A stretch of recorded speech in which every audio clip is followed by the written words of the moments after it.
ఒకప్పుడు నిజాయితీ గల అధికారులకి మంచి అవకాశాలు ఇచ్చే పేరు చంద్రబాబుకు ఉంది. ఆయనతో పాటుగా రాజశేఖర రెడ్డి కూడా.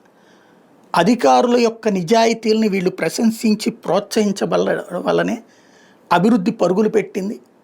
ఒకప్పుడు 20,000 కోట్లు 30,000 కోట్ల రూపాయల బడ్జెట్లు ఇవాళ 2 తెలుగు రాష్ట్రాల్లో ఎక్కడో 2.5-3 లక్షల కోట్లు, అక్కడో 2.5-3 లక్షల కోట్లకి వెళ్ళిందంటే దాదాపు 6 లక్షల కోట్ల బడ్జెట్లకి వెళ్తుంది.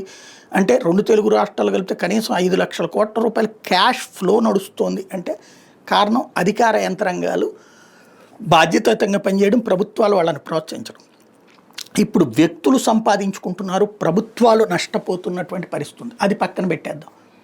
ఇప్పుడు అగ్నిమాపక శాఖకు సంబంధించినటువంటి డీజీ మాదిరెడ్డి ప్రతాప్ రెడ్డిని వేరే ఒక నాన్ ఫోకల్ పోస్ట్లోకి పంపించేశారు. ఎందుకయ్యా అంటే సిన్సియర్గా పనిచేయడం ఆయనకి శాపం అవుతుంది. ఆయన ఇంకా కేవలం 11 months మాత్రమే ఉంది. ఆయన స్పెషాలిటీ ఏంటంటే, ప్రత్యేకించి ఎందుకు చెప్పాలనిపించిందంటే, 250 కోట్ల రూపాయలకు పైగా కేంద్రం నుంచి డబ్బులు వచ్చినాయి. దాంతో ఎక్విప్మెంట్ కొనుక్కోవచ్చు అనగానే దాన్ని ఎట్టా దోచుకోవాలనేది చూసుకుంటారు. కానీ ఆయన చాలా సిన్సియర్ ఎఫర్ట్ పెట్టారు. ఏదైతే ఇవాళ రోజున పరిశ్రమల్లో ప్రమాదాలకు కావాల్సినటువంటి వాహనాలు కావాలి, అట్లాంటివి కొందామని పెట్టాడు. లేదు పాత నీళ్లు కొట్టుకునేయే కొందామని చెప్పేసి మిగతా వాళ్ళు, ఎందుకంటే దీంట్లో అయితే డబ్బులు వస్తాయి అన్నటువంటి. ఆయన డీజీ ఒప్పుకోలేదు, ఆయన పక్కకు తొలగించబడ్డాడు. అదే కాదు, ఆయన పోలవరం ఇప్పుడు ఇవాళ ముంపు గ్రామాల గొడవ ఉంది కదా, 12 గ్రామాల గొడవ, దాన్ని మొట్టమొదట ఐడెంటిఫై చేసినటువంటి సిన్సియర్ వ్యక్తి. అంటే రాష్ట్రం పట్ల అంత కమిట్మెంట్ ఉంది. ఆయన చివరికి ఆ విషయాన్ని తీసుకెళ్ళి కావూరు సాంబశివరావు, రాయపాటి ఇట్లాంటి వాళ్ళందరికీ చెప్తే వీళ్ళందరూ జయరాం రమేష్ దగ్గరికి తీసుకెళ్తే, జయరాం రమేష్ నువ్వెవడు అసలు, ఒక ఆఫీసర్వి నీకేంది పని అని చెప్పేసి ఫైల్ ఇసిరేసి ఆయన తిట్టిపోసిన సందర్భం.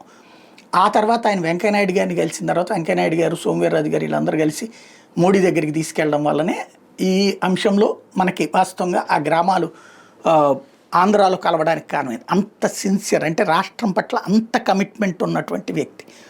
అదే సందర్భంలో రూపాయి తినే రకం కాదు. ఈవెన్ ఒకప్పుడు చంద్రబాబు నాయుడు గారే ఆయన ప్రశంసించినటువంటి. ఇప్పుడు అట్లాంటి వ్యక్తి అవమానకరమైనటువంటి విధంగా పక్కకి పంపించబడుతున్నటువంటి సిచ్యుయేషన్. నిజాయితీ పరులైనటువంటి అధికారులు ఇప్పటికీ అనేక మందిని ఇబ్బంది పెట్టాం.